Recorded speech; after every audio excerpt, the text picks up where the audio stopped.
हाय दोस्तों, नमस्कार। मैं हिमांशु पाराशर। दोस्तों, ये income tax law and practices का क्वेश्चन पेपर है। ठीक है। तो 2023 का है ये, और ये उड़ीसा का है। मतलब उड़ीसा की एक यूनिवर्सिटी है जिसका नाम है, तो ये बहरामपुर यूनिवर्सिटी का पेपर क्वेश्चन पेपर है income tax law and practices का। बेसिकली ये यूनिवर्सिटी उड़ीसा में बेस्ड है। तो चलिए अब हम देखते हैं। मैंने जो इंपॉर्टेंट क्वेश्चंस दिए थे और ऑब्जेक्टिव टाइप क्वेश्चंस दिए थे वहाँ से कुछ आया या नहीं। तो मैं आपको बता दूं, ये दोनों ही ऑब्जेक्टिव जो क्वेश्चंस हैं ये पीडीएफ में थे, तो आप देख सकते हैं। ठीक है। यदि आपके पास मेरी पीडीएफ है तो आप देख सकते हैं। बाकी मेरे को व्हाट्सएप पे कांटेक्ट करके स्क्रीन पर डिस्क्रिप्शन में भी व्हाट्सएप नंबर शो हो रहा है, और स्क्रीन पर जो आपको व्हाट्सएप नंबर शो हो रहा है उस पर आप कांटेक्ट करके पीडीएफ लेके ये देख सकते हैं कि इसमें से ही पीडीएफ में से ही ये ओटी आपको देखने को मिलेगी। ठीक है। तो इस ओटी पे खास तौर पर ध्यान रखिएगा। ये जितनी भी ओटी हैं, ये एचआरए, इसका मेरे को कन्फ्यूज़न है एफ वाले का। बाकी ये शुरू के जो 5 ऑब्जेक्टिव हैं ये उसी पीडीएफ में से हैं जो पीडीएफ मैंने स्टूडेंट्स को दी थी। काफ़ी ऑब्जेक्टिव आए हैं। अगर जिस एग्ज़ाम में ऑब्जेक्टिव आते हैं वो इजी भी होता है और टफ भी। कभी कभी वो इजी काफ़ी ज़्यादा होता है, पर मोस्ट ऑफ द टाइम वो टफ हो जाता है जिसमें ऑब्जेक्टिव ज़्यादा आ जाते हैं। तो ये है हमारे ऑब्जेक्टिव। देखिए दोस्तों, मेरा मेन मकसद जो क्वेश्चन पेपर दिखाने का रहता है वो इसलिए रहता है क्योंकि आपको पता चल सके कि भाई एग्ज़ाम किस टाइप की पूछ रहा है वो, है ना। अब हम क्वेश्चन आंसर्स देखते हैं। तो असेसमेंट ईयर, आप मैंने डिस्क्रिप्शन में income tax law and practices के इंपॉर्टेंट क्वेश्चंस की वीडियो दे दी है, उसमें आप देख सकते हैं। असेसमेंट ईयर था, फॉरेन इनकम था, एग्जेम्प्टेड इनकम था, टैक्सेबल परक्यूसिट्स भी था, और स्टैंडर्ड डिडक्शन भी था। ऑर्डिनरी रेजिडेंट पर मैं कंफ्यूजन है मेरे को थोड़ा सा। तो ये 8 ही टॉपिक मैंने दिए हुए थे। ठीक है। Capital gain on transfer of long term residential house property, ये भी था। ठीक है। तो इसमें से आपको कितने करने थे? Explain any 8 of the following with the 2 और 3 सेंटेंसेस। ठीक है ना, आपको पूरे पूरे ही करने हैं। कितना लिखा है इसमें? 1 मिनट रुकिएगा। अच्छा सॉरी, वो इतना ही दिख रहा था, मेरे को भी इतना ही दिख रहा था। के ये भी है। सेट ऑफ लॉसेस भी था, इसका कंफ्यूजन है मेरे को, इसका कंफ्यूजन है, और ये ऑर्डिनरी रेजिडेंट का कंफ्यूजन है। ठीक है। ये भी था सेट ऑफ लॉसेस। तो ये टोटल 10 थे, और 10 में से आपको कितने करने थे? एक्सप्लेन एनी 8, आपको एट 8 करने हैं, और 2 या 3 लाइनों में। मतलब जो वेरी शॉर्ट जो क्वेश्चंस होते हैं ना, वो उस टाइप के आए हैं ये।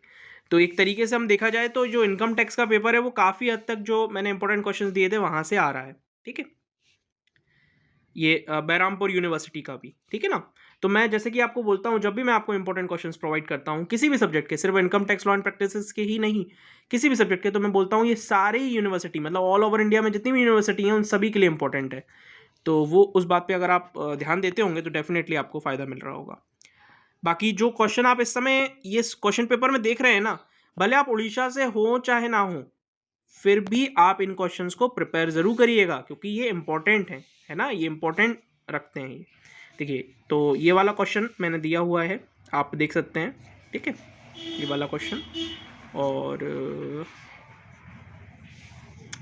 और ये वाला क्वेश्चन। ठीक है। देख सकते हैं आप, पूरे देख सकते हैं आप। ठीक है। इसमें मेरे को सिर्फ 2 ही नज़र आ रहे हैं, बाकी और भी हो सकते हैं। आगे बढ़ते हैं।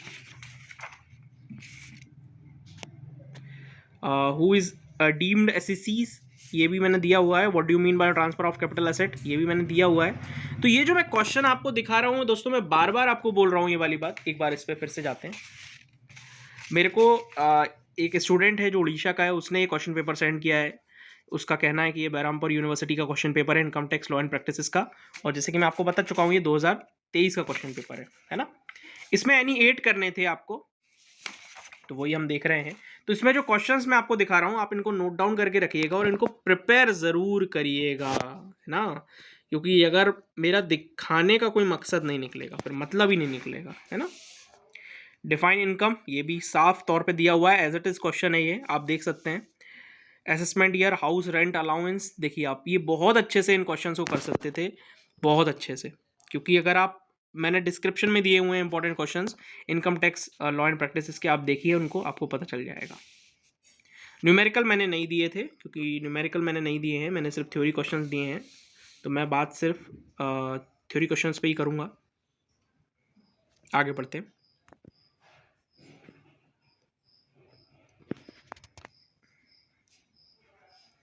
ये जो न्यूमेरिकल हैं इनको आप सॉल्व करने की कोशिश करिए, इनका आप स्क्रीनशॉट ले लीजिए जो न्यूमेरिकल्स हैं, और जो थ्योरी वाले क्वेश्चंस हैं आपसे बहुत रिक्वेस्ट रहेगी मेरी कि इनको नोट डाउन करिए और इनको प्रिपेयर करिए। कई बार ऐसा होता है कि लैंग्वेज अलग आ जाती है, तो आपको मेन कोर समझना है कि क्वेश्चन पूछ क्या रहा है ना। समझ रहे हैं आप मेरी बात, मैं क्या बोलना चाह रहा हूँ? मैं आपको अभी ये क्वेश्चन पेपर दिखा के एक एग्जाम्पल से समझाता हूँ किस तरीके के क्वेश्चन आते हैं, ठीक है? 1 मिनट रुकिएगा। ये यहाँ तक था क्वेश्चन पेपर था, आप जो समझना चाहते हैं वो रुक जाइए, बाकी सब चले जाइए।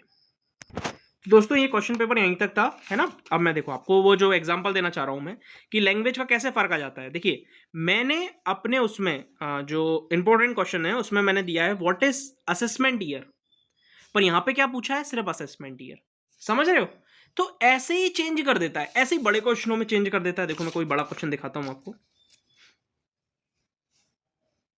ये वाला, provision of deduction 80 GG in respect of expenditure incurred on payment of house rent. ठीक है ना, ये एक स्टेटमेंट वाइज दे दिया अपन को क्वेश्चन, पर मैंने इसका प्रॉपर क्वेश्चन दिया है जो व्हाट इज या WH क्वेश्चन से शुरू है, WH वर्ड से शुरू है, ठीक है ना। ये स्टेटमेंट बेस दे दिया अपन को। तो अब आप क्या सोचोगे कि एज इट इज नहीं आया क्वेश्चन। दोस्तों कॉलेज का एग्जाम है, इसमें एज इट इज नहीं आएगा, इसमें रिलेटेड क्वेश्चंस आएंगे। आई होप कि आप समझ पाए होगे। कभी भी कोई भी डाउट रहा करे तो आप मेरे से पूछ लिया करो, बाकी कमेंट कॉलम पूरी तरीके से खुला हुआ है, कोई भी आपको डाउट हो तो आप ज़रूर पूछिएगा। बाकी डिस्क्रिप्शन में मैंने इनकम टैक्स का और बाकी भी इंपॉर्टेंट क्वेश्चन जो मैं 2025 में दूंगा बच्चों को, वो भी मैंने एक प्लेलिस्ट दे दी है। इंपॉर्टेंट क्वेश्चन फाइनेंशियल अकाउंटिंग की भी दे दिए हैं, आप चाहें तो देख सकते हैं। और कमेंट कॉलम में ज़रूर कमेंट करिएगा कि income tax law and practices के लिए आपको 24-25 के लिए, 25 के पूरे साल के लिए जितने भी एग्जाम होंगे 2025 में, उन सभी के लिए इंपॉर्टेंट एक्सपेक्टेड क्वेश्चन चाहिए या नहीं। मेरे को आप सभी से कमेंट चाहिए इस पर। Thank you so much.